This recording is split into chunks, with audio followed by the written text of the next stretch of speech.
everyone. Welcome to Spirit Switchboard. I'm your host, Carrie-Lynn Shellhorn, and you are listening to us live on the United Public Radio Network and the UFO Paranormal Radio Network, 105.3 and 107.7 FM out of beautiful New Orleans. Welcome to the show, everyone. How was everyone's Halloween? Hi, Heidi. Did you end up having very many kids? I had just under 80. I just had just under 80 kids, which is a lot for us. And then it was like trying to get everything in. Hi, James.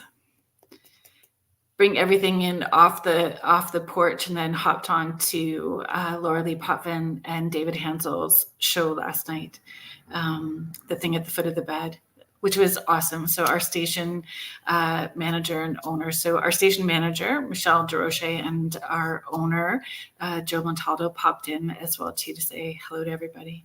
It was a lot of fun. It was a lot of fun. You only had one? Not one. Wow, eh? Andrea. Very quiet, no kids. Wow. Hi, Heather. Heather's just sharing. It was super. It was windy. We still had lots of kids, and it was windy, and it was super fun for me to, test whether I did a good job hanging those blow up aliens and the blow up UFO with that beam, because it had to be staked in. Hi, Gail. Hi, Mel. Gail and Mel are from Lucky Paranormal. They were our hosts for the Lake Superior Paracon. Please like and follow them on social media, YouTube and Facebook, all the social medias, Instagram. They were just here as well too. Aw, thanks.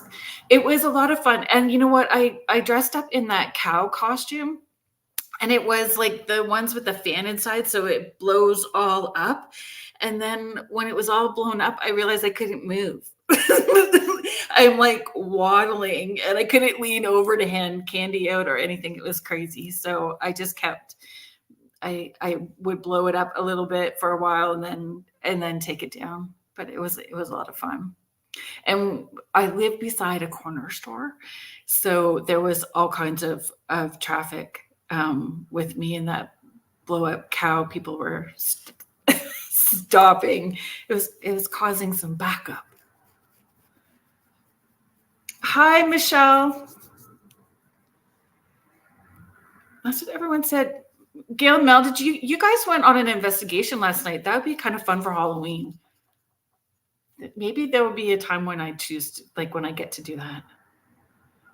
Oh, hi, Lorraine. I saw the pictures of the kiddos, your Digger and Elvis. How cute were they? Hi, Julie.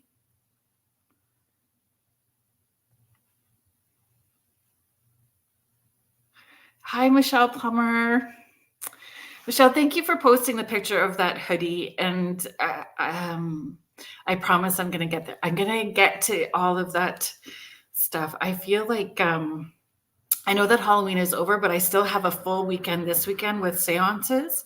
And then my October Halloween events and stuff will be complete. I just kept saying, I just got to get to this end, and then things will be good. And we start the 5-week meditation course, which Heidi, I'm going to email you if you could let me know your email. Send me your email address, because I'd like to connect with you about that. Oh. Mel is just sharing. They're going out again tomorrow to a different museum. I know that it takes a while to do your clips, so we'll all look forward to when you put your clips on YouTube. Okay, Mel, honestly, the 5-week meditation course that I put together, I'm super proud of it. And it really supports people on their intuitive journey, and it just goes a little deeper with each week. The last time I did it was 4 years ago. So some of the meditations I've tweaked a little bit. But yeah, I would love to have you join. Hi, Andrea. I am going to. So my guest this week, I am so grateful that she is back. You guys, if you missed the segment, it was on, well, maybe just over a year ago, but it was a year ago, October, I believe, that she was on. So I'm happy to have her back. You may recognize her name. Twice a year, I think, in this last year. So with birthday giveaways and the 12 days of giving, which are coming up really soon, if you follow me on social media on Facebook, you'll know what that's all about. The first 12 days of December, I do giveaways, sessions, discounts, all kinds of stuff. And I have connected up with Guelph Urbex and her offers, and we've sort of cross promoted, and it's been wonderful bringing folks that are from my world into her world and participating with all the things that she has to offer, which you guys are going to hear about today. Oh, Cindy, I'm really sorry that you are sick right now. The 5-week meditation course isn't in person, it's online. And each week those classes, I'm leaving it all up. So the classes will be up, or the live video gets uploaded immediately, and it will be up for 6 weeks. So you can watch it as often or as you want. Yep, you can watch them anytime. So let me read you tonight's guest bio.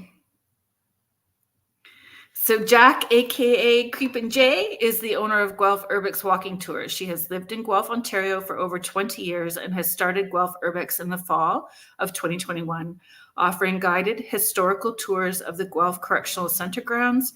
Due to high demand, she rapidly expanded her tour offerings, which now include 7 tours weekly, but I believe that might have changed. I don't know. We're going to find out when we bring her on. Her tours range from historical to haunted to full-out paranormal investigations. Jac has a scientific background and has had an extensive paranormal experiences throughout her life. It made natural sense for her to build a business based on her unique background and share that with others, both from this life and beyond. Please welcome to the show, Jaclyn Goldman. Hi, Carolyn. How are you doing? Good. How are you? I'm good. How was your Halloween? How was October season for Guelph Urbex? It was our busiest season ever by far. So it was wild. So grateful for everyone who came out to all of our tours, and we finally got to do some investigations with the Albion for the first time, which is amazing. So now on actual Halloween, I was not working. I never work on Halloween. I always like to dress up as some kind of scary character and hand out candy. That's my jam. Oh, it's so fun. It's fun, right? And the kids love it when the adults, actually, most of the parents were dressed up last night that came around too. Oh, you I had don't know I didn't get much traffic on my street. I think generally on my street in my neighborhood, not too many people hand out candy, unfortunately. But so I make sure to give out a lot of candy to the kids that do show up. Right. That's what I do too. Like it's the first year here we had 15, and so I've been here 7 years now, and now we have 80. So there's been some change, I think, with the people, but also changing, the reputation of where my house is as well too, right? Do you think that your murder tour would have anything to do with why you don't have kids coming to your house? On my street, right? Actually, no. So I actually decided to rebrand. I'm just teasing you. I really did rebrand it this year because I did get a lot of backlash about that. Okay. For me, I was joking around and be like, okay, I'm lowering my property taxes 1 tier at a time. But yeah.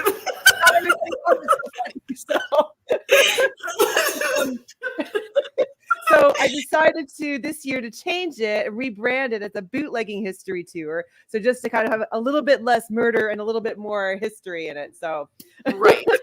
But there's still murder because, all of us true crime folks just love that stuff. Right. Yes. Because it was interesting when I actually look at the analytics, though, for the bookings.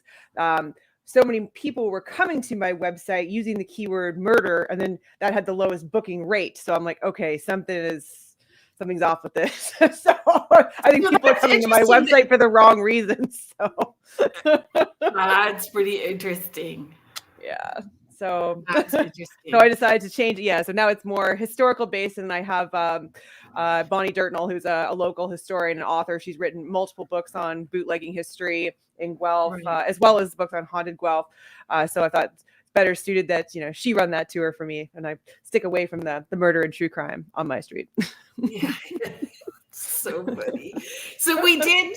I know that I was not thinking clearly. I know that she's running a tour for you right now. That you said. Actually, that exact tour right now. Yes. So fun. To have Bonnie on with you. So if she responds to the text and she pops in, that would be great. But Yep. So I just want to hold off like sharing her books for a little bit, just to see if give her the opportunity to pop in if she's wanting to. Of course. For the people that didn't get to meet you the first time that you were here, can you give us a little bit of your background and how Guelph Urbex came to be? Sure. So I've been in Guelph about just over 24 years now. So I came to Guelph originally for university, and then I graduated and never left. So I studied sciences at the University of Guelph, and as a pastime, I always like to explore abandoned buildings. I've had multiple paranormal experiences, all sorts of things. So it was actually during COVID where couldn't travel. My other business went down to pretty much nothing, and I was kind of just wandering around Guelph and be like, well, there's got to be something spooky here. So I went to the correctional center. I originally wanted to, I didn't know any history about it, and I couldn't find anyone else doing historical tours about it. I originally wanted to offer ghost walks there, but I didn't have any ghost stories at the time. So I thought, well, I guess I'm going to start off by doing historical tours there. I can do research in sciences. I can do it in history too. So I'm like, worst case scenario, I learned a bunch of history. Best case scenario, this turns into an actual business. So it was actually wildly popular at first. And then after I did those, then everybody's like, okay, what's next, Jaclyn? So that's when I did the Murder Street tour. And then I got into doing ghost hunting adventures in downtown Guelph and running, and then it just expanded. And so it's been quite a whirlwind, and I'm always trying to find ways to have new tour offerings. Yeah, so it's been pretty great. Very busy lately, which is awesome. And that's how we met, the Guelph Correctional Tour. Like one of the first things. Yeah, That's how we were one of the first people that came through. Mm-hmm. And it was great. I loved how you engaged all of the attendees. Like people had different cards and could read and participate, and it was so well thought out and planned. And I'll give you a little secret as to why I did that in the first place. Yeah. So now the cards that I have are from the quotes from different inmates that I've interviewed over the years. So I've interviewed over 50 different former inmates, as well as some different corrections officers. But when I originally did that, I was nervous about running an hour-and-a-half long tour and remembering all these facts. So I thought a great way for me to check my cheat notes is if I take little snippets of information, like news clippings, and hand that out to participants. And then when they're reading something, that takes the attention off me, and I can sneak in my notes. So it turns out I did actually remember everything. I didn't have to cheat. And everybody's telling me that they liked that the best about the tour because they felt more engaged and that they were a part of it and they had to pay attention. So I was like, oh, wow, okay, that's a fluke. So it just kind of evolved into me interviewing people and using their quotes instead and updating those every year as we go. Yeah, it's brilliant. It's just brilliant. Just to educate people as well too.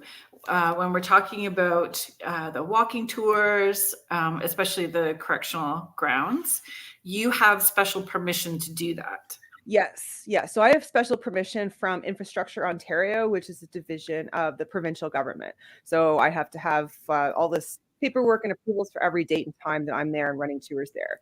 And also at the time too, any walking on the grounds is prohibited. But when I do paranormal investigations on the grounds, I have to have a specific permit, and my group has to stay very close. So that's not somewhere you can just kind of wander around at night. You will get charged with trespassing. So yeah.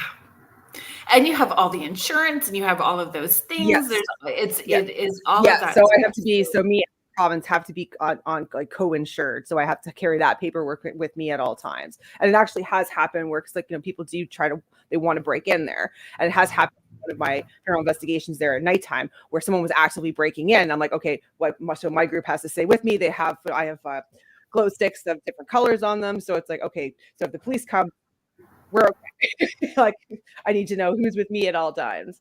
So yeah. And it's crazy to me that people feel like that they're that brazen. Yeah.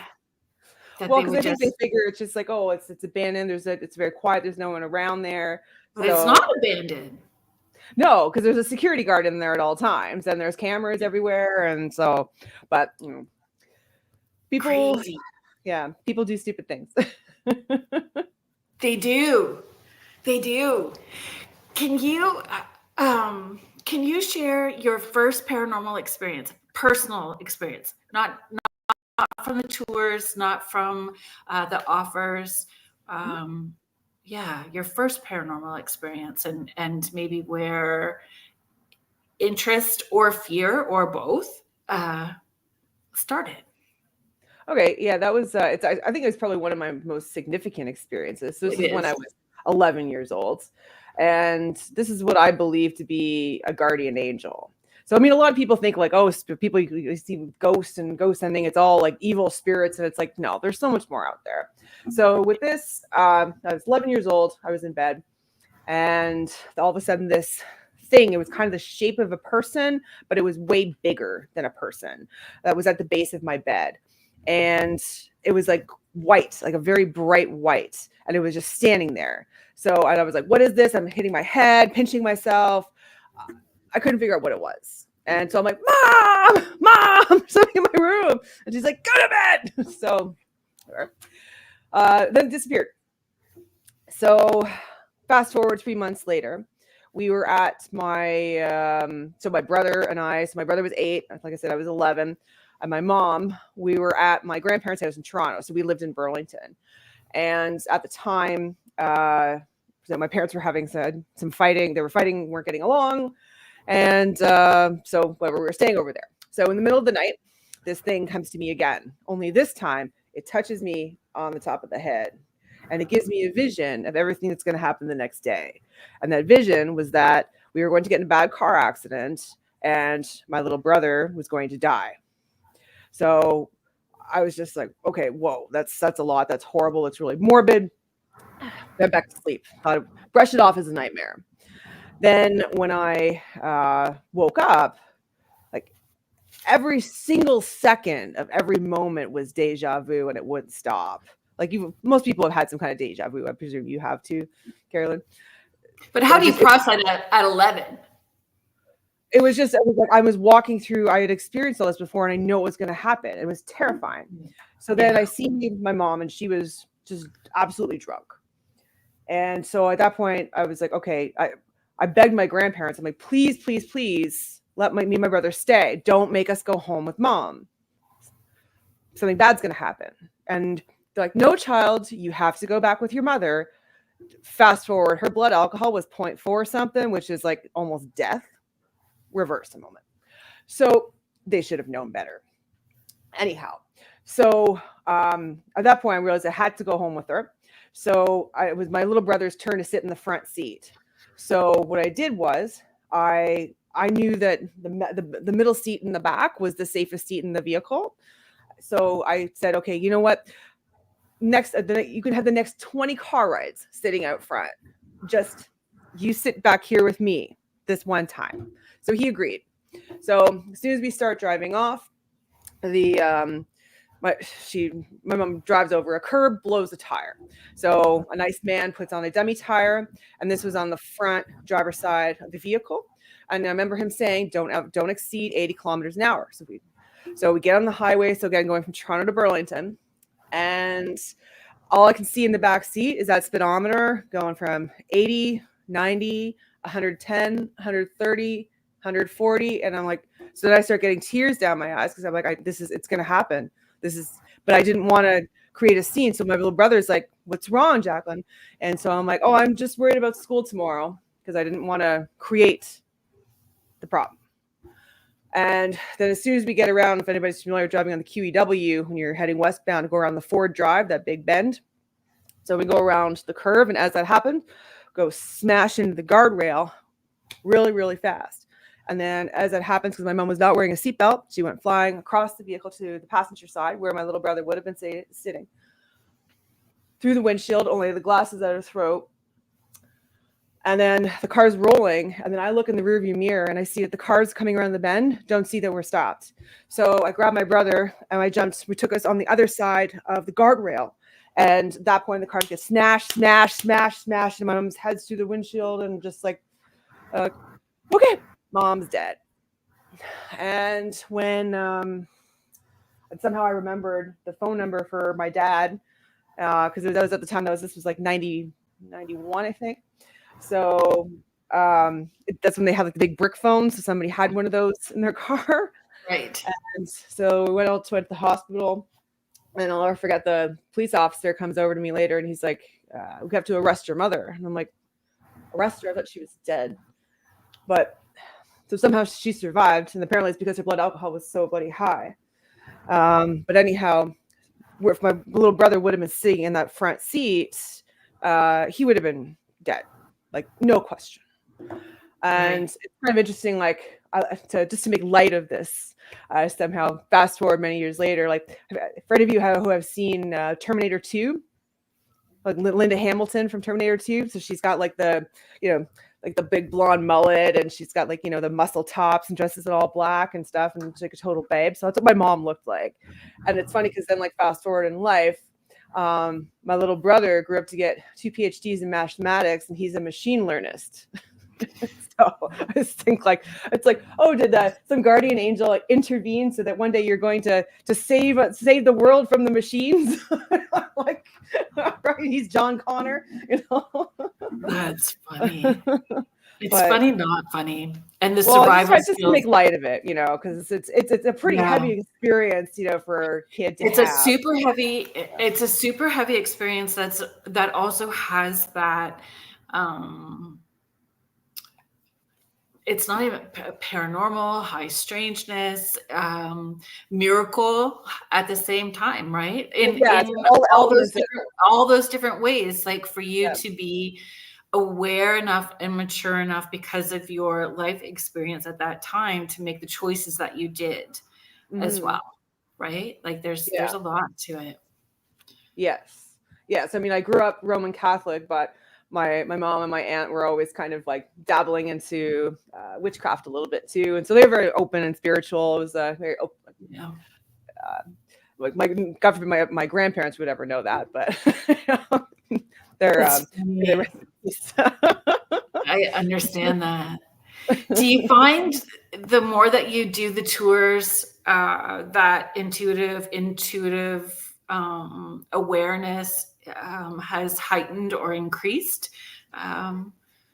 Because you do paranormal stuff personally, like just like you have work, and it's the same for me. There's stuff that I choose to do on my personal time because of interest and I enjoy it and it's a passion. And then there's the work side of it. So you do both as well too. Yes.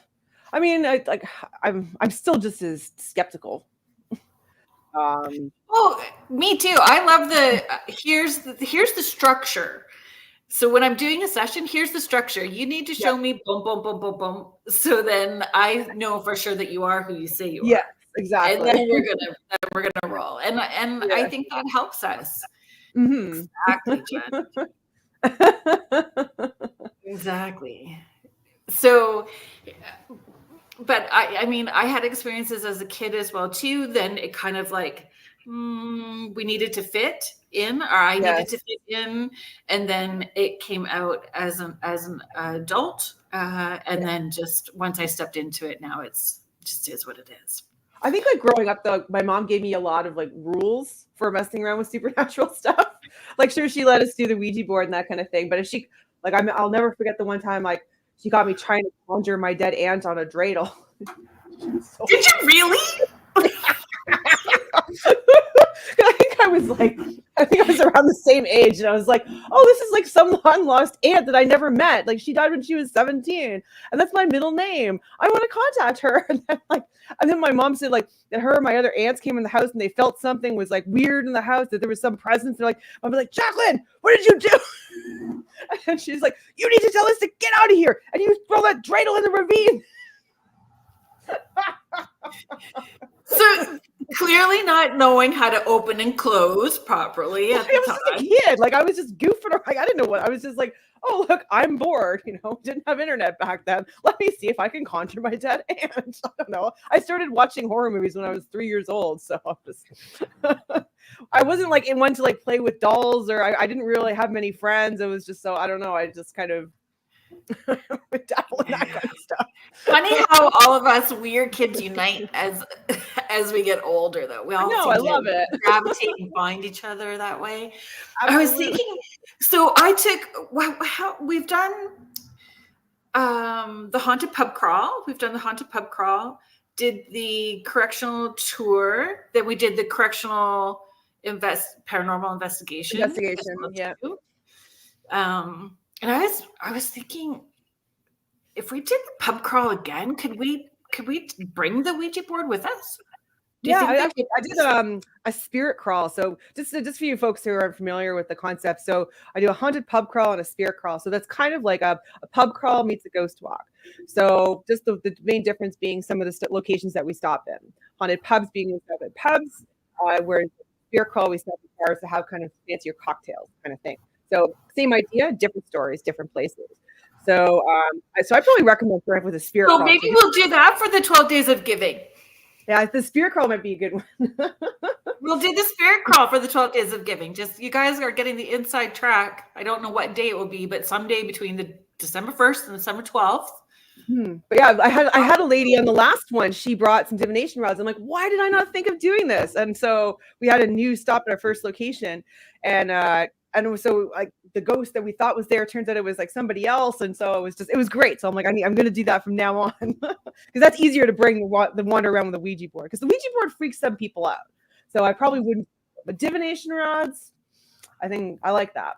That's my device that I prefer. I like it all. I like it all, but just not all of it works for me. So for example, like some people are great with a pendulum. I can't use that thing. Like it just never does anything for me. But I've seen other people. I think the pendulum has there's you have to be very controlled. If Mel is Mel, are you still in the chat? Mel Willis is great with the pendulum. The pendulum is not my cup of tea either. I have a bunch of them sitting in teacups with other rocks. Which and a lot of times like I'm hanging on to my little owl currently just because it helps me, my ADHD, so it helps me stay focused while I'm doing stuff. But I definitely think that like adding those little bits would be super fun. Yeah, we'll do this. What's your favorite device? Pardon? What's your favorite device to use?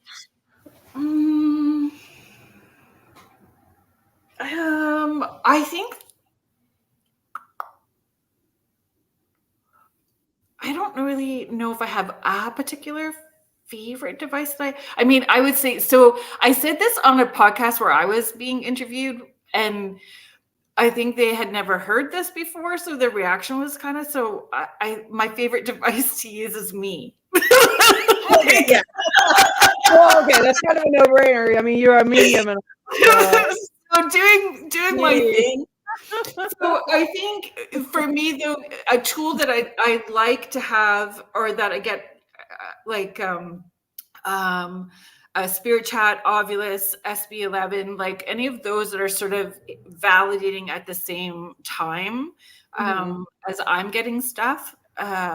And I think too, when I'm in a location, not necessarily that I need the headphones on or that I need the SB11 going is actually a blindfold. If I can have a blindfold on and just be able to sit, it makes it a little more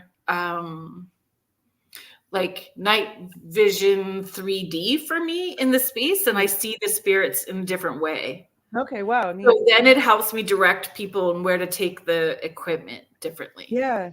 Okay, that's neat.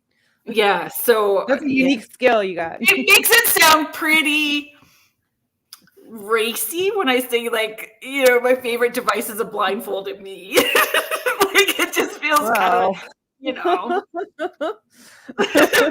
Well, I guess, like, yeah, I don't know. Maybe if you're saying that in a different context, like on a date or something. Yeah. For those who are just joining and listening, we are talking about blindfold, paranormal investigation. What devices do you like? Oh, I like to start with a blindfold. Yeah, it's so funny. And I think too, I've learned a lot. Howie hasn't popped in yet. So Howie O'Dell from the Rift Nation Network, he's got the Orion Effect. Ryan has, Howie's been really instrumental in making sure I understand, or pushing me to understand how equipment works. So understanding the why behind it. Why is it doing what it's doing, and what do we need to do to debunk it? So I have a very different outlook now, a year later, after having more equipment and meeting more people through doing the show and networking to, what equipment I would pair up with each other as well too. So I'm not worried in trying to debunk as much, like, because the both pieces are working with each other. But I got this really fun new piece of equipment from the UK, and it's the Ghost Busters car with the Slimer on the top, like the Slimer character on the top in the Ghostbusters car.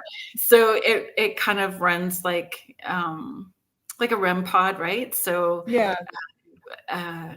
when that EMF burst comes at it from the back end of the car, all the lights light up, and then it shoots across the floor, and it just cracks me up. Anything that makes me laugh is I'm all in. You know, and I float at the Christmas parade. Yeah. So you know what I was thinking when we were at the Guelph Correctional Grounds, have you seen the LED? Did I ask you about it? The LED dowsing rods, the LED light up dowsing rods? No, I haven't seen. We need to get you a pair, because I think to find some. That'd be really neat. I will shoot you the link. Yes, please. I think they would be brilliant for you there. Works the same. Still let me back. Pardon? If they let me back. Because you have to reapply every time, right? Yeah. So now they actually I couldn't get license for October. So now they want to sign a whole full licensing agreement for next year for me to do them. So that's interesting. Yeah, I know. We're just going to wrap it in. Right. Lots of policies. And, we're just going to wrap it in all good, warm, fuzzy juju vibes that it just will run easily. And because I love doing investigations there. And it's so wild, like how the first year, so now I run them 2 years now, that I get consistent stories each year, but they're different from the previous year. So it's kind of like some spirits we've helped move on, and then other ones it's like dramas unfold, and it's like, so each time I bring different people there all the time, and it's like they're coming up with the same names, and then like either repeating the same story or like adding to the story as if it's like evolving. It's right. Really bizarre, but like I've done so many of them at this point, like I can't question it. Like the fact, because none of these. I've got people coming from like all different parts of Ontario, and I don't post the details of the names and encounters online. So there's no way that people could know that the names and the stories that have come up in previous groups. And so it's absolutely amazing. So I should probably book on this or something one day, but all the evolving ghost stories and ghost drama. So does that lend to that intelligent and choosing to stay there, or are they stuck there? Is there They're residual? all How is different. Everybody's different. There are some that seem to be stuck there. There are quite a few that want to be there that seem to, especially there's a bunch of kids that seem to want to still hang out with each other. It's like we're interrupting them playing sometimes. Some of the kids and some of the older ones like the place because people bring their dogs there. I've come across like different wardens or guards that have come back just because they're visiting. Sure, there are some that, something bad happened to them there and they have some unresolved business, but I'd have to say that's the minority. So it's all which like is fascinating because it's a correctional, like that it's correctional grounds, and right. but it was farm. Was it one farm before it was the Guelph Correctional? Yeah, it was all the land was owned by William Allen, so that was, and then he sold it to the province in 1909. So there's also the Matthews farmhouse that's adjacent to it, but that's now privately owned. But yeah, it was all farmland. And then there's water that's right there. So anything that's like with running water or a long running water has just a different vibe and energy. Well, most of those all of that was built by the inmates. Because when it was farmland, it was actually quite swampy. The only creek that's near there is Hadadi Creek, which is a very small creek, but most of it is on a floodplain. So when the province originally purchased all of the land, part of it that was too swampy to farm on, they created that creek along York Road, Clive Creek, to provide drainage for the swamp. And then the other two main giant ponds there, those were not only hand dug by the inmates, but also to provide further drainage for the field so that they could farm crops. Right. So, but still lots of water underground, that's for sure. but all the land there are man-made. Anything underground triggers weirdness. Yes. Tunnels, water, it doesn't matter. Mm-hmm. Anything underground triggers stuff for sure. What would you say is the biggest surprise with the paranormal investigations at Guelph? Like what has surprised you the most? Or maybe we can do this in two parts. The funniest thing, people always ask about the scariest things. They're actually going to be both, not the scariest. They're actually the most funniest, like the funniest one. They're both. Yeah. Is that the funniest thing is the scariest thing? Well, not scariest. It's just the most unusual thing. Okay. Hit us with it. For the first 10 investigations I did there, and I had never heard swear words come out of the spirit box before. Well, we have to be mindful that what words we're using too right now, just so. That's what I was gonna ask. Yeah. So, but I'd never heard that come out of the spirit box, and it wouldn't make sense that you would hear swear words come off through some radio bands. So, 10 investigations in a row, we called them the FU ghost. So, in the same spot, he would tell my group, F you, F off. And then, so like 10 times in a row. And so but I'm like, well, I guess it makes sense. This was a correctional center, right? So, and then one day there was like a pretty girl that was coming along the tour, and it was her birthday. So I was like, don't you be saying that to her. That's her birthday. And then it starts doing kissy sounds. Shush up, really?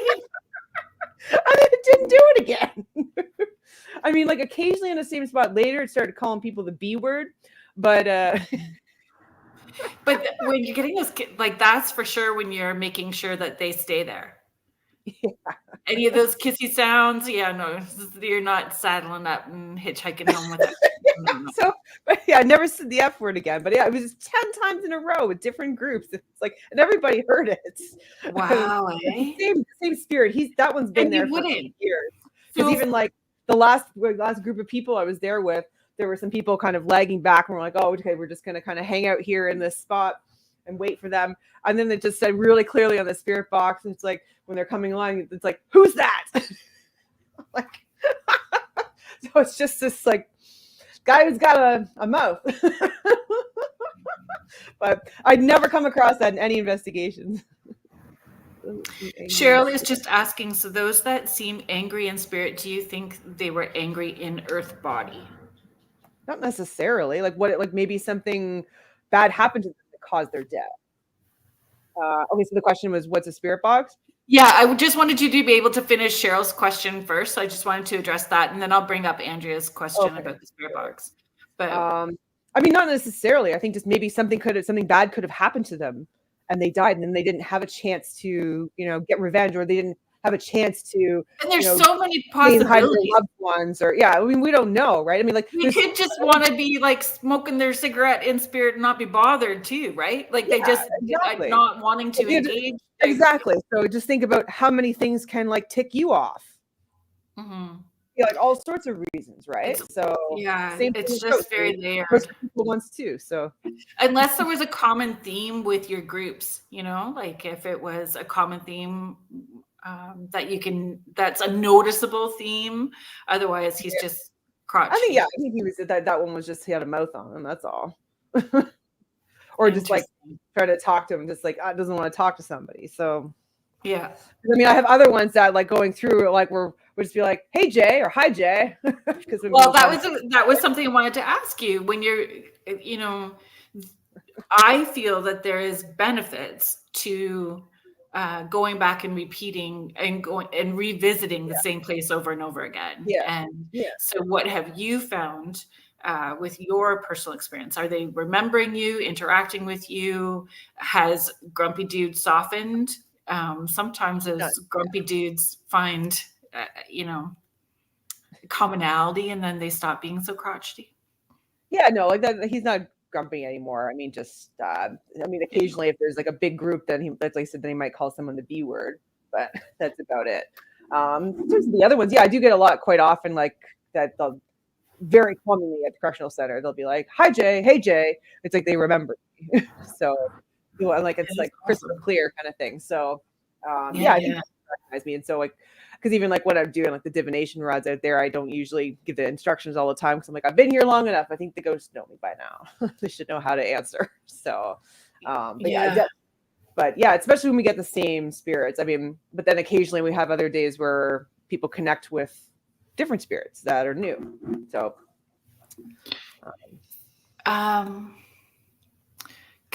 let's hit. So Andrea is just asking, what is a spirit box? Okay, so a spirit box. So I got mine kind of packed up right now. So basically, it's a radio that skips stations at a very, very high rate of speed. So that way, if you are hearing like a clear word or a phrase, it's not because it's coming from one particular station. So it's what we call an electronic voice phenomena or an EVP. So it's believed that some spirits are able to communicate verbally through this type of device. So that's why we use that. And that's kind of central to most of my investigations because I like to usually just kind of have that running and then I wait and see if I hear any clear words. And if something comes out and says hi or hey Jay, then I'm going to be like, hey, who am I talking to? Somebody like to communicate with us. And then that's when I usually bring in all my other tools. And just because sometimes it's difficult for the spirit to communicate through that device because that would take, I think out of all of them, it takes the most effort. So it's just kind of like central to the main investigation. And I think the spirit box, everybody's got tools that work best for them for whatever reason. And some people can, work really well with the spirit box. So with the spirit box, they're using that energy. Oh, hey, ladies, Beyond the Haunting. How are you guys doing? I was just thinking about you guys. I was going to message you to find out when you guys are free to pop on. And I do too. We love what we get with the gear that we use. And I think for me too, just for Andrea and understanding with the spirit box, you can run it in reverse and forward as well too. So when you're running that rapid speed in reverse, that makes it even more powerful when you get a big word that pops out and it's clear and separate because you still have, it's like over top. It's like speaking over top. Mm-hmm. You hear that and then poof. Yeah. Which is crazy. Thanks for popping in. So good to see you. Hear you. Hi, Mish. Thanks for popping in. Cheryl's saying, I do watch Steve Huff in his spirit box. Spirit boxes, it amazes me. What I've learned, though, is making sure that we always have some kind of static sensor device at the same time, too. So you have that static sensor that's picking up on that kinetic energy, and then with the proximity capacitor sensors. So yeah, that they both go off, and then there's a little less debunking. Then you know that something that you want to dig into a little bit more. Is there another? Oh, Contessa, sorry, I'm just going to come back up and get this for you. Can ghosts get revenge? I have a story. Okay, yeah, sorry. I don't. Go ahead. Do you have a story? No. This is. It's like a round table conversation, right? Okay, well, I'll share a poltergeist story then to share about that one. Yeah. Oh, I'll leave this question up, Contessa, while we talk about it. Mm-hmm. So when my grandmother wanted to pass away in her apartment, she never wanted to go into a home, and my dad forcibly put her into a home. And I remember, I think I was like around the same age, around like 10, 11 years old as my other experience. And so she's like, she's kicking and screaming and swearing. And I didn't even know old ladies could swear. I was like, wow, old people swear? Okay. So grandma's really mad. And so 3 days after they put her in the home, she passed away. It's like they overdosed her on morphine. Because all of a sudden we go and she can't breathe and she's not moving. And it's like she was kicking and screaming 3 days before. So Jaclyn, after that happened, my dad's office got plagued by birds that were I'd say like 10, 20 birds a day flying into the window and dying. And then his car, it was like a relatively new car, like top of the line Mercedes, no problems with it, right? And then all of a sudden, it's like all the electrical is going crazy. Like the sunroof would open and close by itself. Windows would do that. The radio would start changing everything by itself. It would just turn off randomly. All this crazy. And then in our basement, I remember I'd be sitting there with my friends, and we had a punching bag in the back.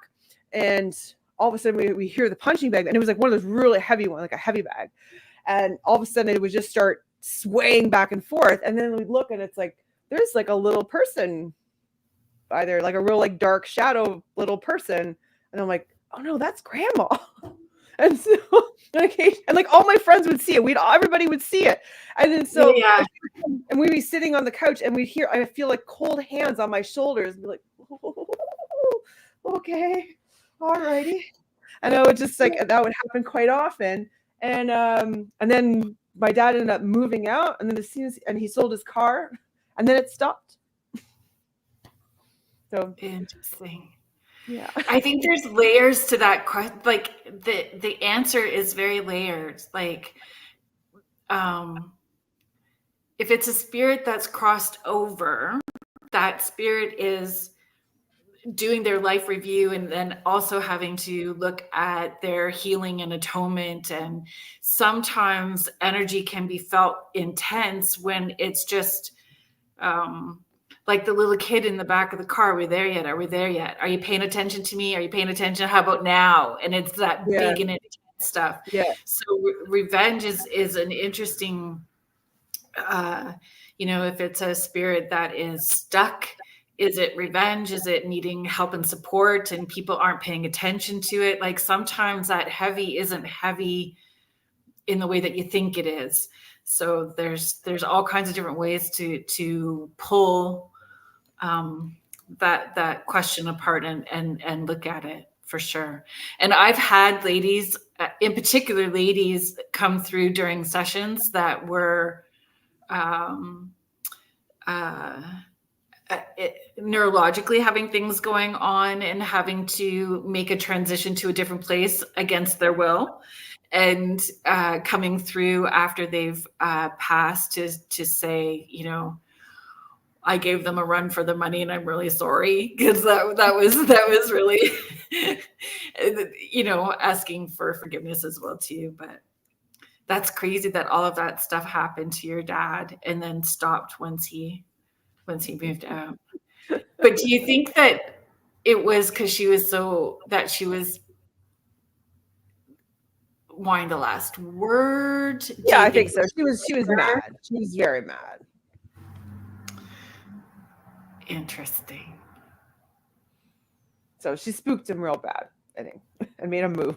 So, I mean, she scared me and my friends, but it wasn't the same. But it wasn't like she was like, it was like, oh, I'm here kind of thing. And like, it was nice, like hands on the shoulders, kind of not mean or vengeful anyway, but exactly.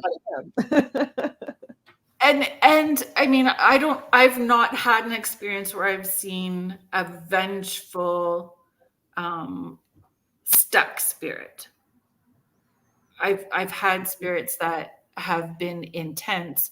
Well, and I did another session with someone, and that person, the male person that was in spirit, had a partner here that was cheating with the friend, and he was coming in laughing.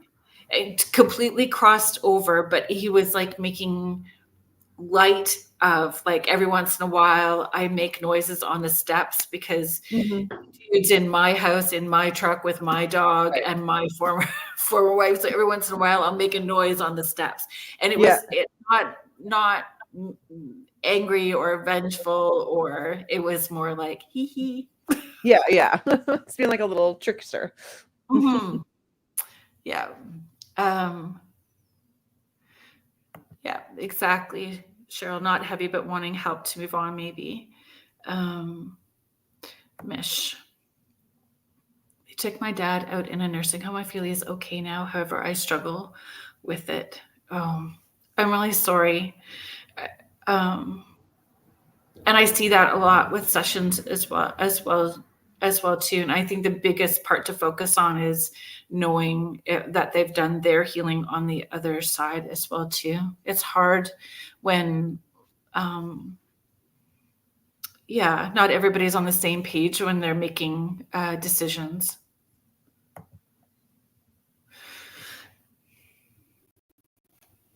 Callie K is just asking, hello ladies, question, is it common for spirits to communicate with the living by means of light fixtures, blinking bulbs and lamps and ceilings, either in response to questions asked aloud or by them initiating communication, getting attention? Thanks again. Great evening with you all. Thank you for the question, Kelly. Have you had experiences with that? Yeah, I believe it's quite common. Yeah. Or just like electronic devices, or even like clocks. Or do you use flashlights? Do you do, like, when you do investigations? I have a lamp, actually. I was painting the room and I moved it. I have a lamp in. Oh, actually, I'll tip this up. If you get motion sickness, I apologize now. See that little chandelier that's up there? Yeah. So it's battery operated candles that are in it. And we've had spirits, when I'm doing the seances here in the house, and like screw them brighter and unscrew them. So they'll go off and on while we're doing the seances. Yeah. Or even like a good example. Yeses and no's, right? Would be at when I was doing an investigation of the Albion. So I want to hear all about the Albion. Okay, give me 2 seconds. We're gonna do we're gonna do the station ID, because once we get going, I'll probably forget, and then I'll get in Shiza. Yeah. So I don't get into Shiza. Remember the lights. Yes. Yes, we're gonna do the lights. Yeah, I'm gonna even write it so my squirrel on Red Bull brain. But we need to make sure that we do the station ID. We do the station ID. So if you are just joining us now, thank you so much for being here. You are listening to Spirit Switchboard. I'm your host, Carrie Lynn Shellhorn, and you are listening to us live on the United Public Radio Network and the UFO Paranormal Radio Network, 105.3 and 107.7 FM out of beautiful New Orleans. And today's guest is Jaclyn Creepin J of Guelph Urbex. And we are talking about her walking tours, ghosty stuff, high strangeness, paranormal investigations, all the fun stuff. All the fun stuff.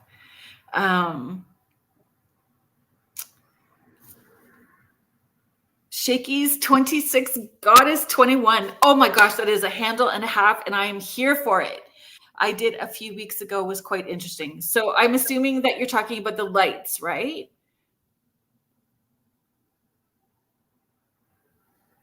So the Albion is a restaurant that has quite a history here in Guelph. It is actually on the cover of Bonnie's first book.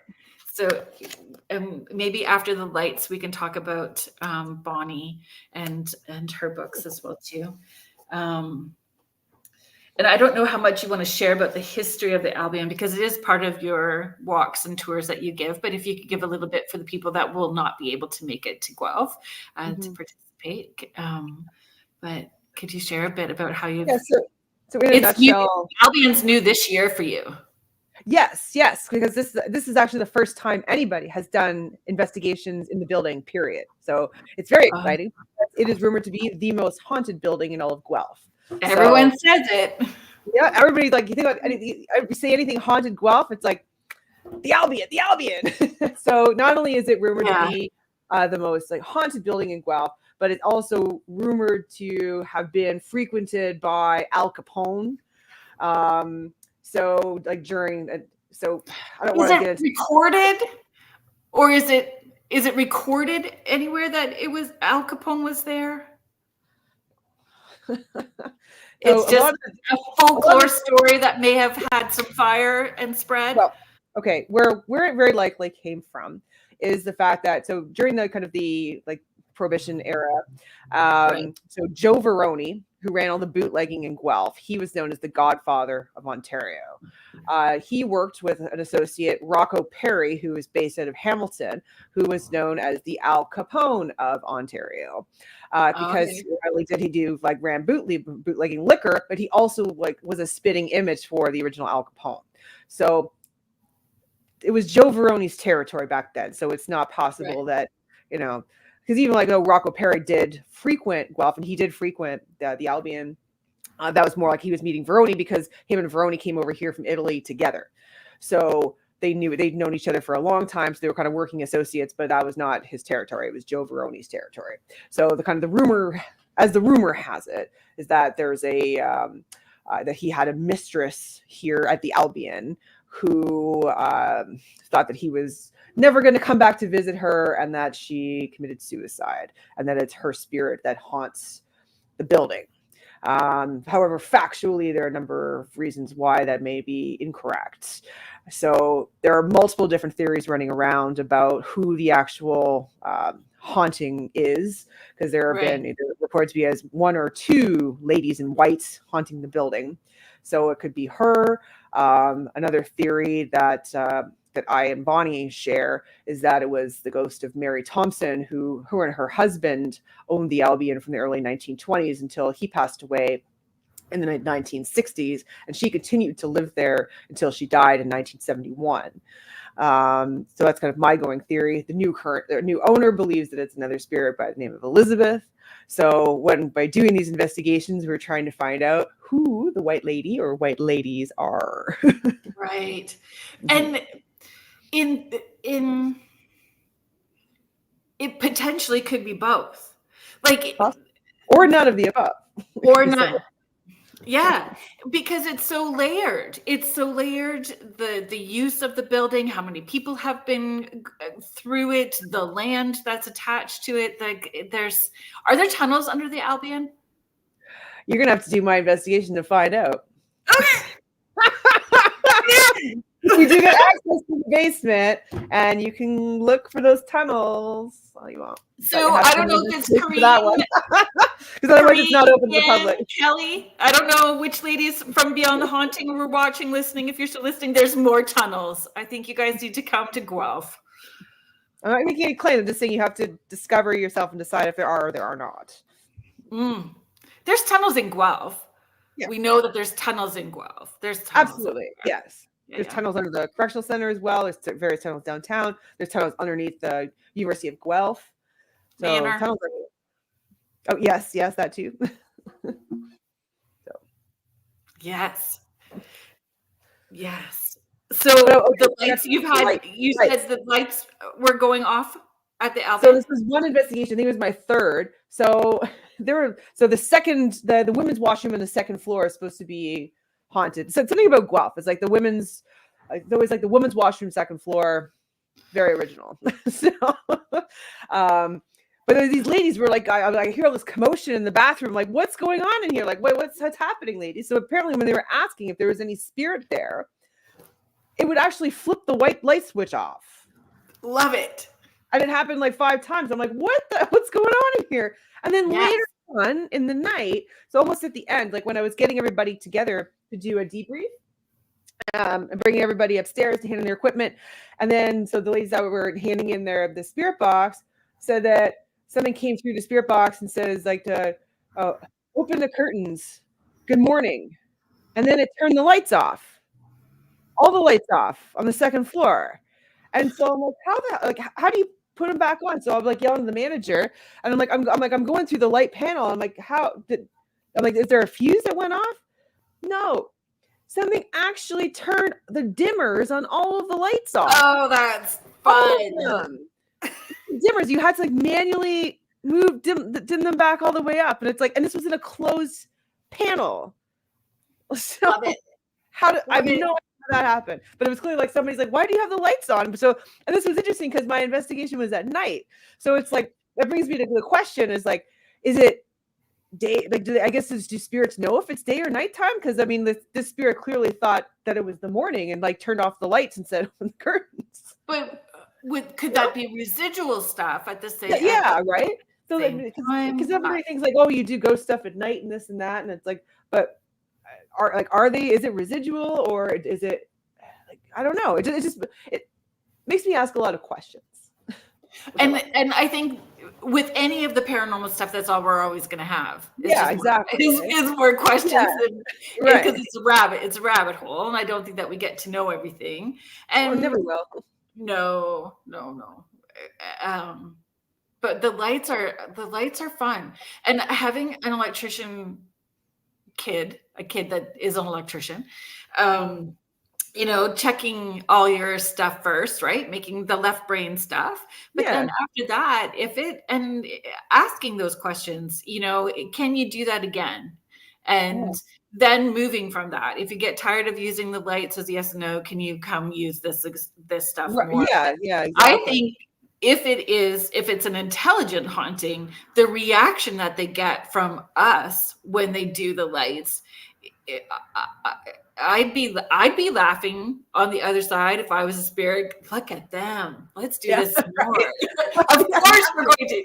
Like Elf, in that movie Elf, where Will Ferrell hits all of the buttons in the elevator. We're just going to hit all the lights at the same time. Well, it's funny you mentioned the elevator with that, because there's like in one of the buildings where Onyx is, another bar in downtown Guelph. There's an elevator in the back that's believed to be haunted. So people have said that the elevator, like you can see the buttons getting pushed, but nobody's in the elevator and it'll go up and down. And so my kind of theory is like, it's a really old building, right? So it's possible that a ghost might be kind of stuck in the building and they realize, oh wow, I got an elevator now. I'm just gonna mess with people and press buttons. Yeah, I'm not scared of a lot of stuff. I'm more scared of like people-y stuff than I am of spirit stuff. Yeah, but I always tell people like it's always the human ones that you got to be afraid of. But I think that I would not be okay with being trapped on an elevator with a spirit. I think that would make me out. Yeah, it only happens when the elevator's empty, though. So have you tried putting could you put a walkie-talkie thing and a recorder in the elevator and ask questions and try doing an EVP session with nobody in it? That would be a cool idea. Because now the owner's different. It's changed hands now, so I don't know the current owner. But we need to ask the current owner. We have a plan. Yes. This is how we'd like to execute it. Yeah. Anybody know the owner? Like nobody touched this little recorder in the elevator. Yeah. We need this time slot where nobody is going to be touching the elevator. Yeah. Like overnight. I think we should try. Let me get to. Hi, Kate from Thunder Bay. Thank you for being here. Heidi is just sharing. The first thing my mom did after she passed and completed Afterlife 101 was flick the light switch. I think it's the easiest way. And I think we're so busy. We're so caught up with all these different things. Our thoughts are in so many different directions that the lights are kind of like that burning bush moment. Whoop, it's right in our face. It's easy for us to acknowledge. And I think that we miss all the subtle ways that they're trying to give us signs and symbols. So the lights are the big one, because a lot of times the lights don't continue. Like the lights may happen a lot at the beginning and then it fades. And I think it fades because we're more open to all the other subtle ways that they're trying to reach out after. And I must admit that there's times when I've said that it's just me doing it because I'm pissed off. I'll leave the room. Hi, Denise. Thank you for being here. All good. Getting here late doesn't matter. And Tammy Johnings, thank you for being here too. I think having different people going through all the different tours as well too gives you an opportunity to see how spirits interact, right? Like, do they interact more with women or with men, with people who feel more comfortable in asking questions and engaging? Do they poke at the folks who are more reserved? You would start to see patterns, would you not?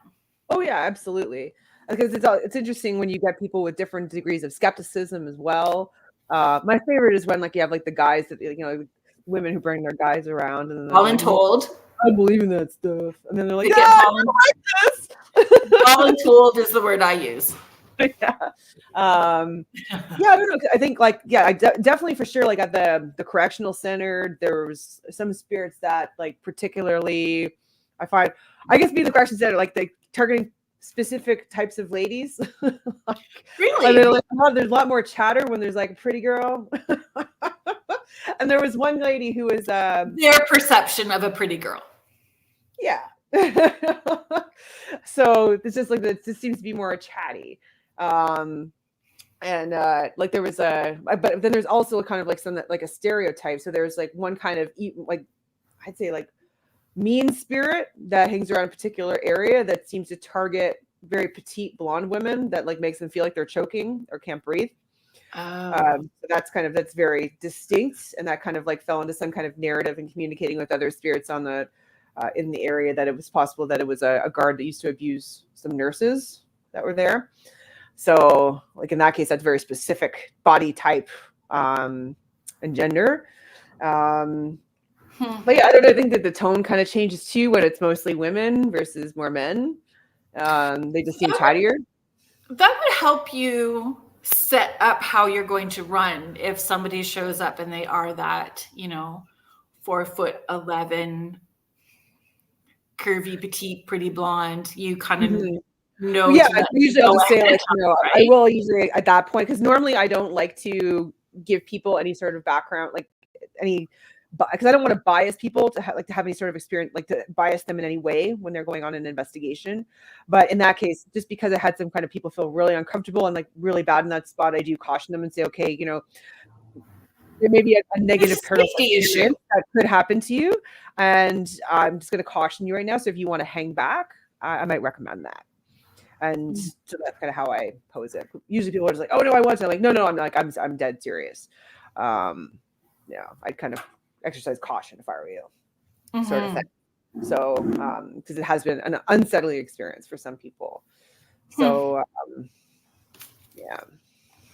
Are there? So let's talk about Bonnie before I ask you any more questions. Let's chat about Bonnie. Yeah. Can you share who Bonnie is? So Bonnie Dirtnall, she is a local researcher, a historian, and author of multiple books about Guelph's local history. So a lot of it with the, like I say, bootlegging history, the scandals and all that kind of stuff, kind of back in the 1920s and 30s. She also has written a lot about the industry and trade historically, labor movements, And that's what she was just nominated for, correct? Could you talk yes, about for her research skills. And then so she's also the author of Haunted Guelph. So this was the one that you were sharing. So. Yeah. So I gave these out as well too for the winners of the 12 Days of Giving. Yeah, and then she actually, so just coming out a couple of weeks ago, because Guelph is so haunted, we have to have 2 books. So, and also because I'm doing so many of these investigations, I keep collecting more ghost stories for her. So we have Guelph Hauntings. So that's her second book. That was just released now. So that's available at the bookshelf in Guelph, or available through her Laboring Our Lives website, and email her directly. It's called Laboring Our Lives. Okay. Maybe we'll put that.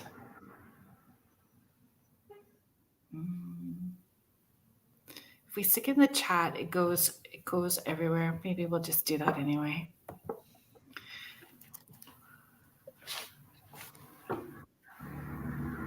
So she was doing a tour for you tonight, the bootlegging tour. Yes, it was kind of interesting how, so we met, so we were actually neighbors, next door neighbors for 10 years and didn't even know each other. And, for 10 years?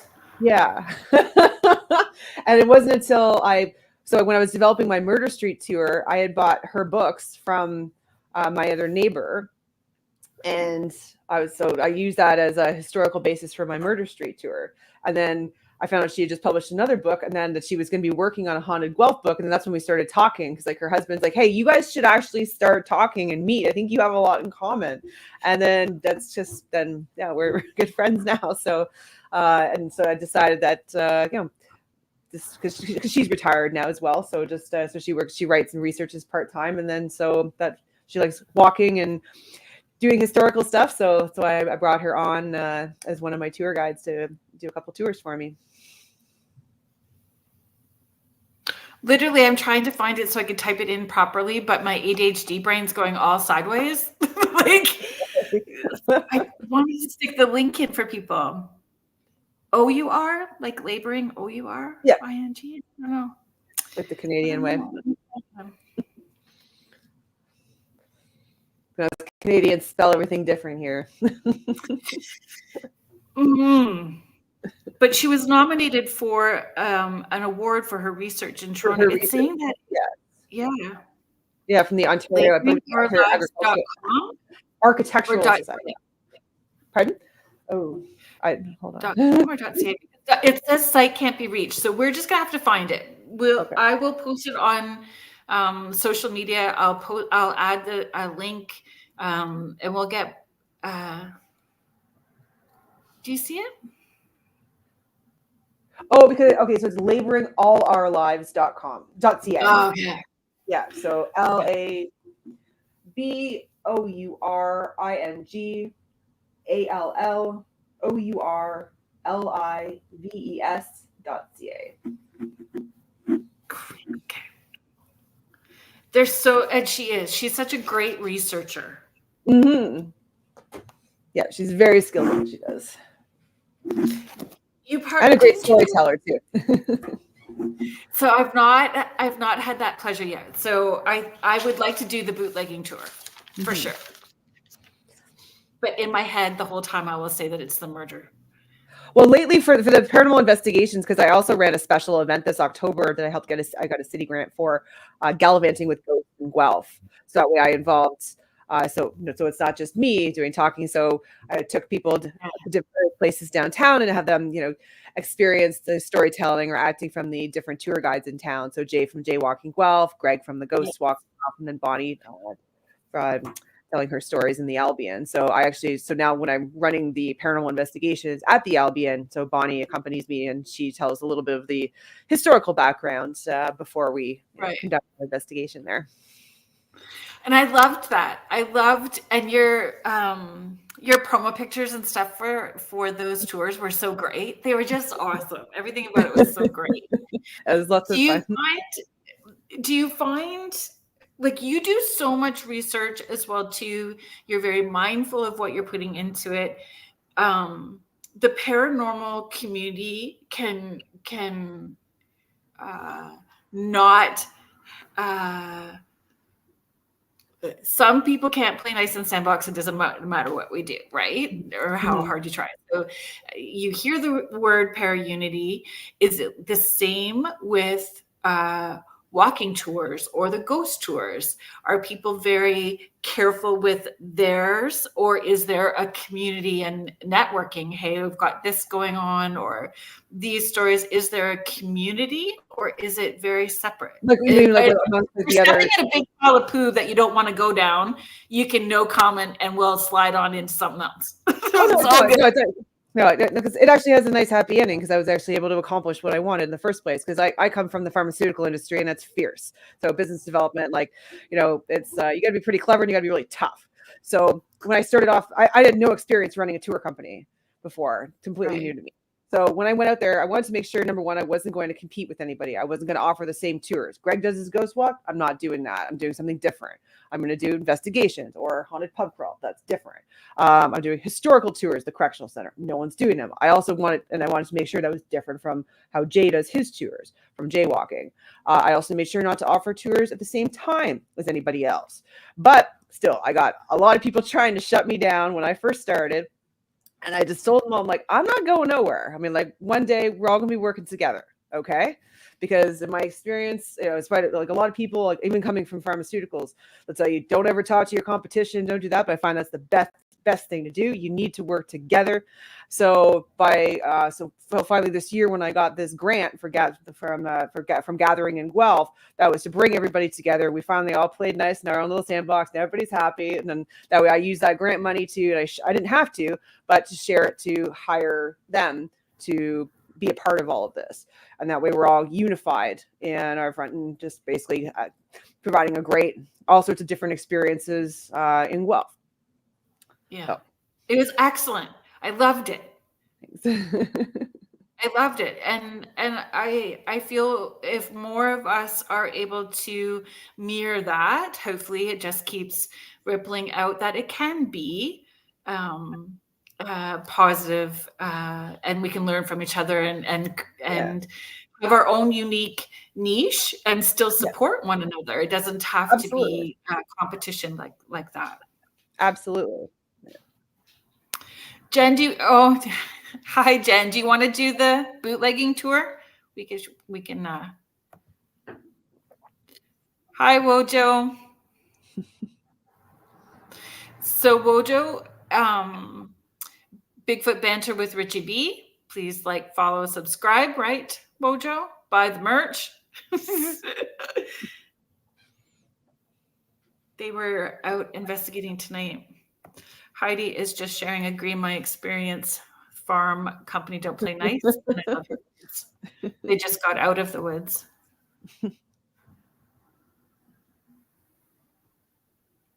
So do the tours stop for the winter, or do you do you know what you're going to use? So you added more dates though for the Albion. Yes, because I can't say no.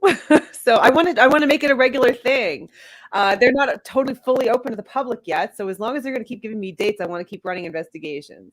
So I got 3 more dates for the Albion. So the last Sunday of this month, so November 24th, and then Saturday, December 7th, and Sunday, December 8th.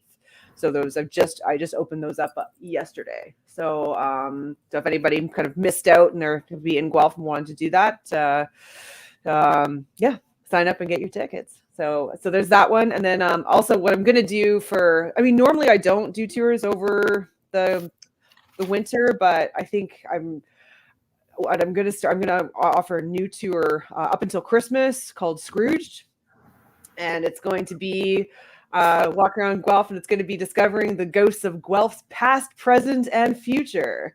And then ending that off with it'll include like a warm beverage. I think we're going to stop at Atmosphere, and then can either stop have dessert kind of thing. And then I'm going to do it'll be an optional add-on to do a 3-card tarot spread, so you can visit your own ghosts of past, present, and future. Oh, that's so fun. I mean, that way it's like partially inside too. Atmosphere, folks, is a great restaurant downtown in Guelph, across from City Hall, and that is where my son works. I was going to say, I think your son works there.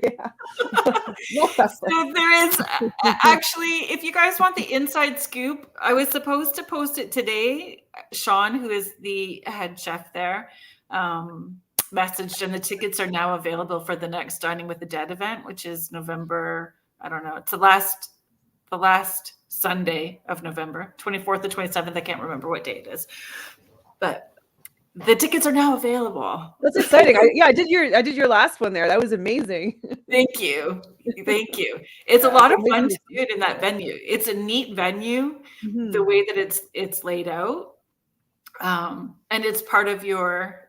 Is it part of the Spirit Crawl? Mm-hmm. Yeah, it's usually my last stop at the Spirit Crawl. Oh, that's fun.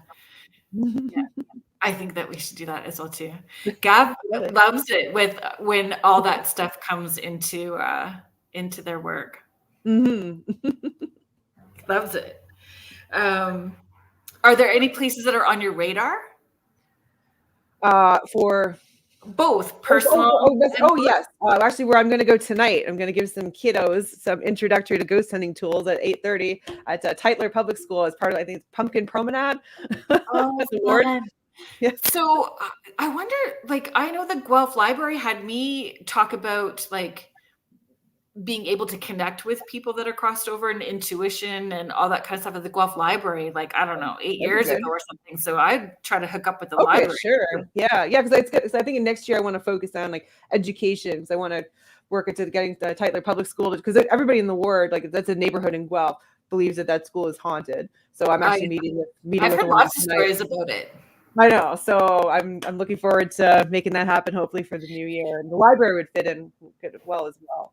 So. And it's not just about like the ghost stories, it's about understanding the community that you live in, which is that urban exploring. It's about getting out and understanding and learning about the community that you live in.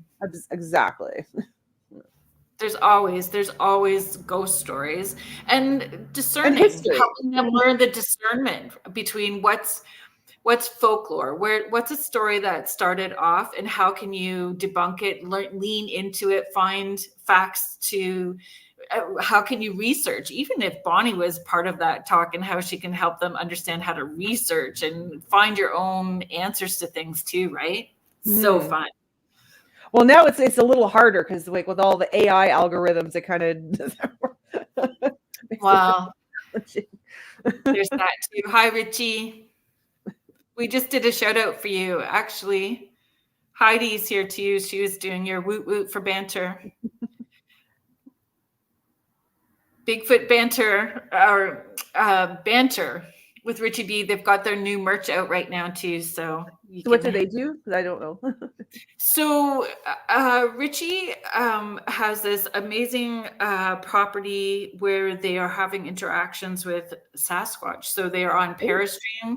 Parastream, please, it's super cheap. They've got all kinds of great content. Their show is there as well too. And then they've got the podcast on YouTube. So very cool. Got boots on the ground. He goes live and you guys can follow along while they are out in the woods. So neat. I got to check that out. Yeah, it's great. Yeah. Heidi is just sharing, absolutely love the local history. History here, that's where I was drawn here. She's Heidi's in Colorado, in Boulder. Yeah, that's right, Heidi. Like, subscribe, and buy the merch. Keep climbing, as Richie says. Hi, Grant. So Grant is with the Ontario Paranormal Society, so with the TOPS team. They did all kinds of great events through October. Grant has also been on the show a couple of times as well, too. And you can access those shows in the archives.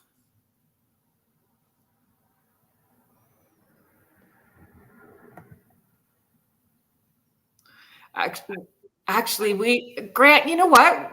We need to. I'm gonna send you a message.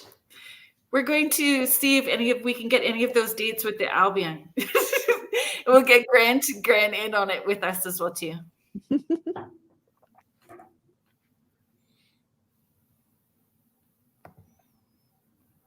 Andrew's asking if you're still doing tours at the correctional site in November. Not ghost hunts. I think I have one historical tour next Wednesday, and that's my last one. I might have one on the Saturday the 9th too. But I agree. The limestone makes a big difference. mm-hmm. Have you ever been to that quarry? Well, so my kids are sensitive as well too. And when my youngest was little, like we couldn't even go down to the bottom of London Street with the Oh wow! Like he was just like this. He just couldn't. Wow! Because he was seeing so much there. Wow, that's wild. Yeah, I'll ask. We'll talk to Jaclyn about the dates that we can potentially make work, and we'll get a group together. Please don't everybody start messaging me because I can't do that. I can't have everybody. It'll be small. Oh yeah, yes, Heidi. There's lots of limestone here, and again, I think it's layered. There's limestone. There's the river, like there's the water. There's tunnels. There is the Prohibition history. It's just layered. There's a lot to it.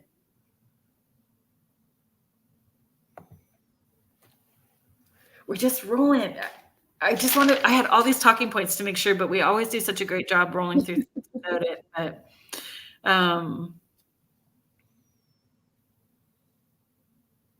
oh, I know what I wanted to.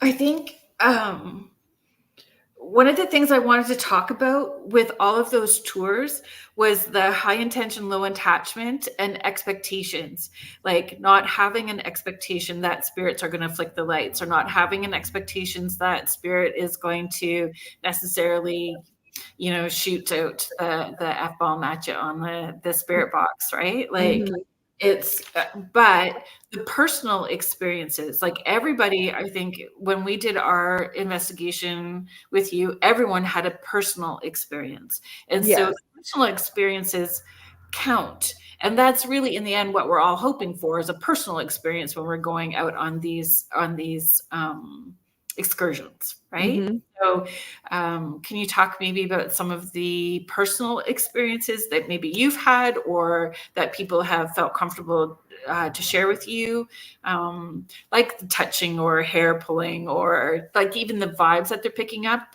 from the different, whether it's the walking tours or the investigations? I was thinking like the touching when somebody had a weird experience. I don't know if this is like exactly what you're asking for, but just a personal experience. Like we all have different things that we'll all experience a place differently because we have our own sensitivities, our own belief systems, our own stuff, right? So so this would be one gal who there was a couple of these ladies that were on my investigation at the correctional center, and they all insisted on telling the spirits they're welcome to touch them, and that's usually a big no for me. I'm like, I don't recommend that. I think that's a bad idea. And so one of the girls, she was also a medium, and she was a bit on the spectrum as well. So I was just like, I really don't think this is a good idea, but they all insisted. So when we were walking around closer to the area where I told you where there was one spirit that attacks that typically might make some petite blonde women feel uncomfortable. I didn't mention that because what the flashing light is. Yeah. And so before that, she heard that there was like a spirit that kind of came through. She thought his name was Ben, was telling her, stay back, go back, don't go. And so she hung back. And so everybody else went by that light. And so we didn't have the spirit box or anything anymore. And then she's just like, I think like he's right behind me. Like he's right. I mean, she's like, I mean, he's behind me. Like he's on me. And like she's like he's on like her back and her arm. And I'm like, and I feel her arm and she's cold. And so I look with the thermal camera and it's all cold, 15 degrees colder on her arm and her back. So she like something like attached to her.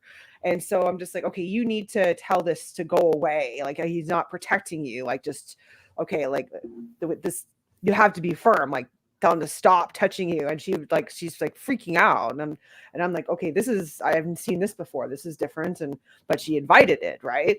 So then I like, called her friends over and I'm like, okay, like we all together need to tell this spirit to back off. Like he might be thinking he's protecting her. Like she's not going to this bad area. Like back off. And then, after a couple of minutes, it stopped. But so it's not, and it was her whole arm and back. It wasn't like, her hands, and that would be explained by like something called like Renault's syndrome, right? This was very different. So, yeah. The temperature changing like that as well too. You see her whole, you could see it on the thermal camera. It was all colder. And like, she could feel how much colder her hand was and arm. And this was like on a warm summer day. So I can't explain a neurological reason for that to happen. Right. Like I said, neurological conditions usually just your hands, and that's Raynaud's syndrome. So that was I don't know, a very personal experience thing that happened to her. Right. I haven't seen before. So at that point, I'm like, people ask, no. I just think that people they don't understand all the concepts, so they don't understand what they're asking for either. Yeah, it's like, but I guess like in it and how to get out of it. Yeah, and I think like they're like, oh, I think they're like, oh, well, she's partially a medium, so it's okay. And I'm like, yeah, but if she can't, like, if this is not something she's used to doing, and she can like control it and guard herself with it, it's not a good idea. Mm-hmm. Because I always try to remain very guarded when I'm doing investigations. But you can't assume just because someone says that they're a medium that they understand all this stuff. A paranormal investigation of land, like leaning into the energies of a land or a building or properties is very different than talking to somebody's grandma that's crossed over. Oh yeah, it's so different, and yeah, I don't know. Yeah, just kind of really walking into the dark and be like, you don't know who you're talking to. Well, and if you are not confident with your ability and being able to open and close and to clear it, then don't open it. Yeah. Mm-hmm. And being transparent about it. Yeah. Like we can't know everything, but then know what your boundaries and your limits are and be clear about that. Yeah, and I find like on these investigations, a lot of people, they'll tell me kind of right off the get-go, and I'll be like, okay, no problem. Like I'm here to help you. If you need to ward something off and something's bothering you, then don't worry, just sit close to me. Yeah, clear it off after, right? Yeah.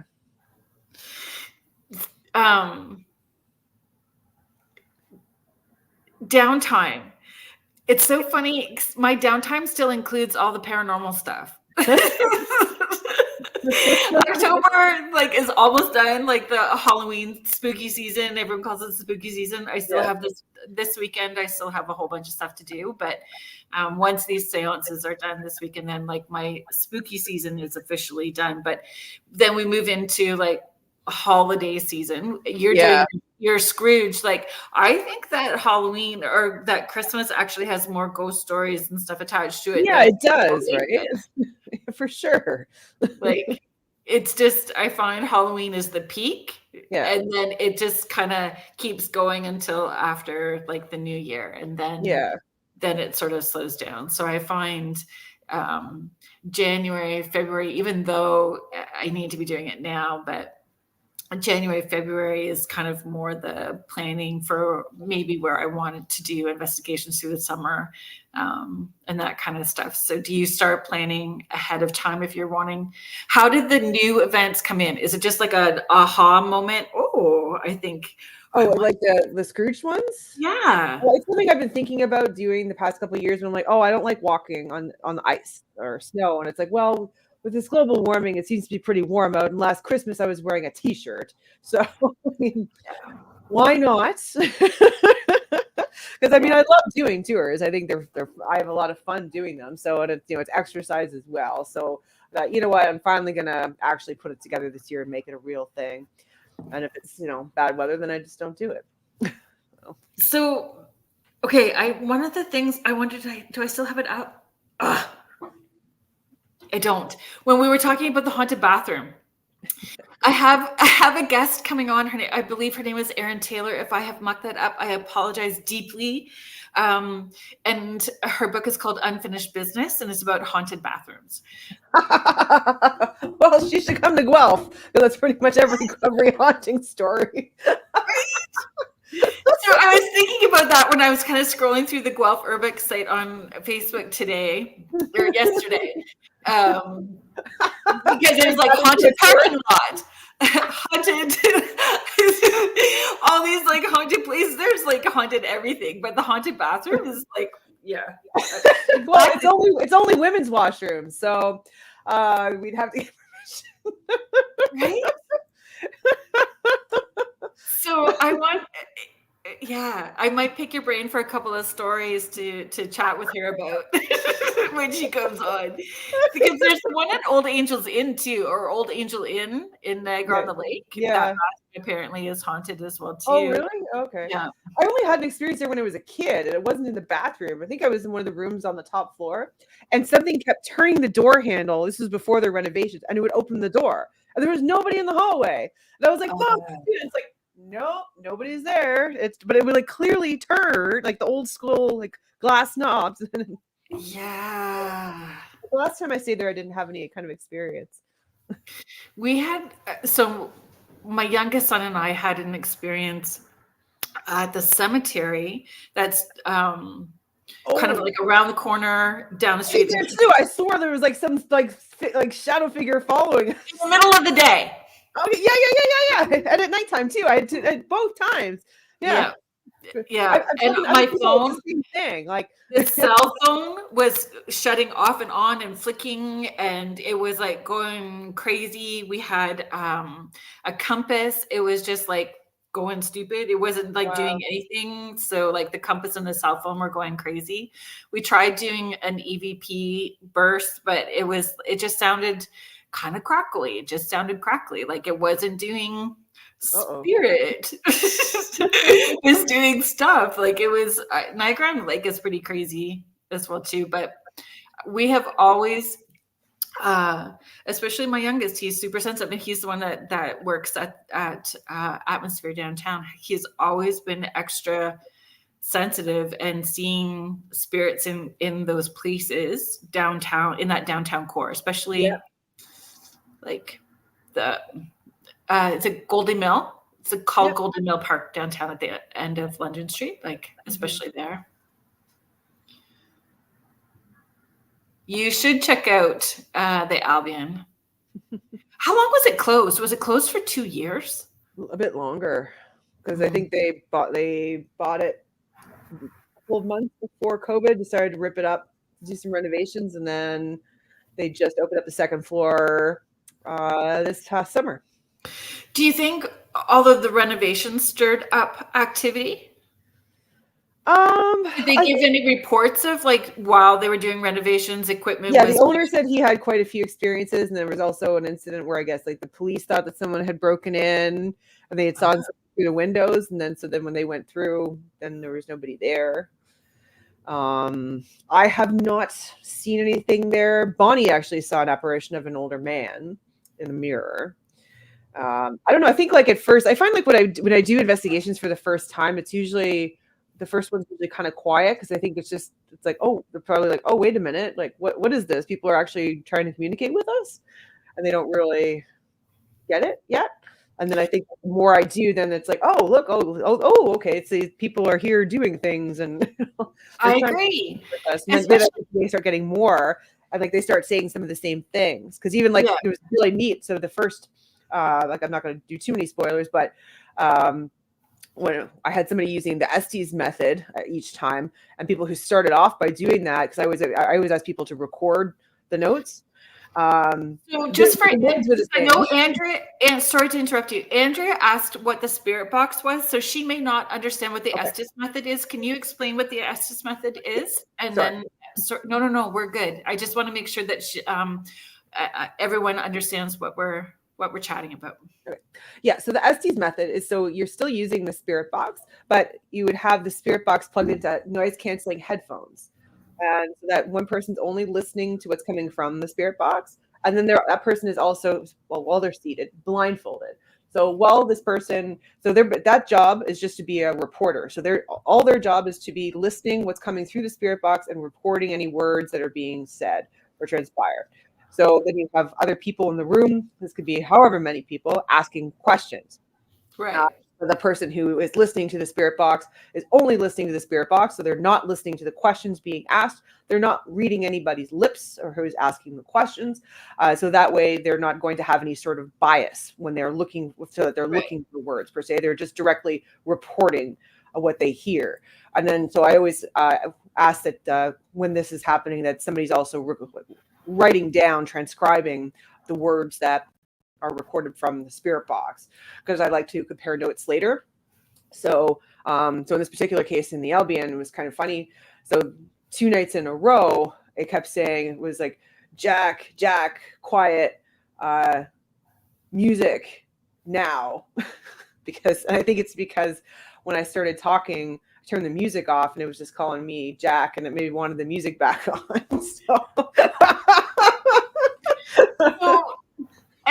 So if we go back to things being layered, if those spirits are from like the 1920s, the way they spoke was very different than how we speak now. And,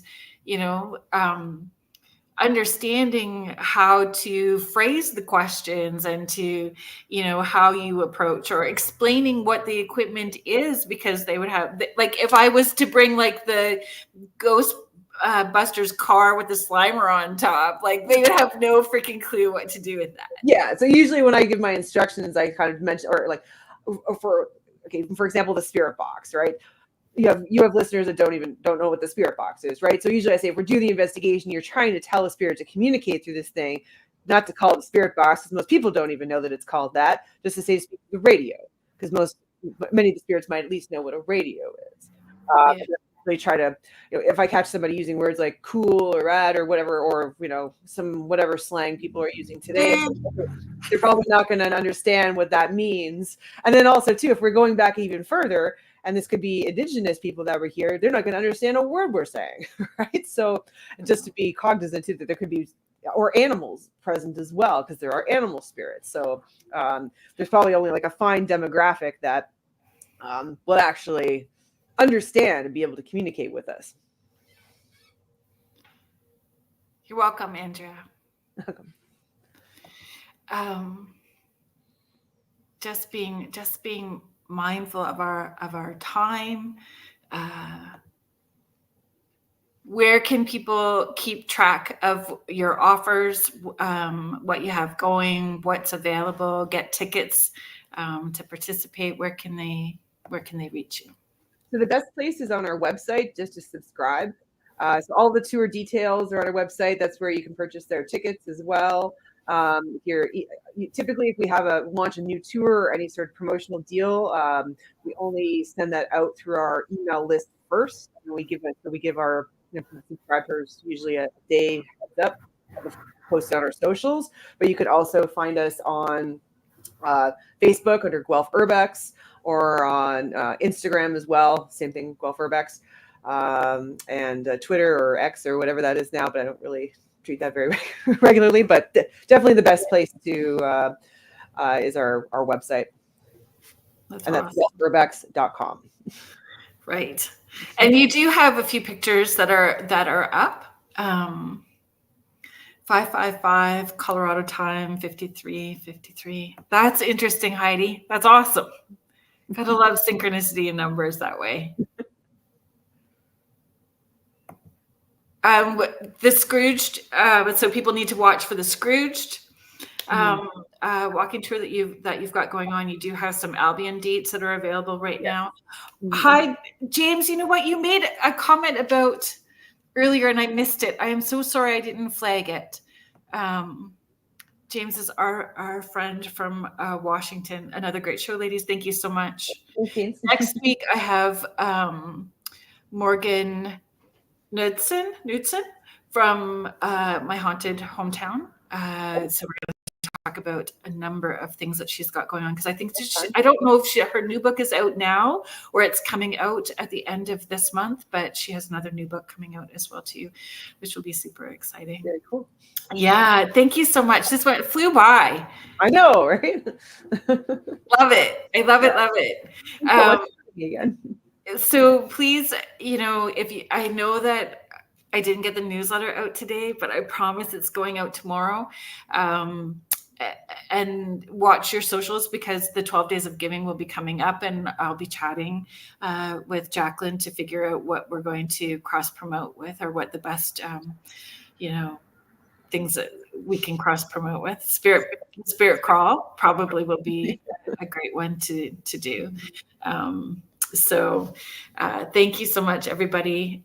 Yes, everybody loves Morgan. She's got so much going on. So it'll be a fun show next week for sure. Thank you to everybody that was in the chat. Thank you for your questions, your comments, your support. I'm super grateful and appreciative for all of you. Thank you to the United Public Radio Network and the UFO Paranormal Radio Network, 105.3 and 107.7 FM out of New Orleans. So have a great week, everyone, and we will see you next week. Good night. Have a good weekend. Thank you. Bye.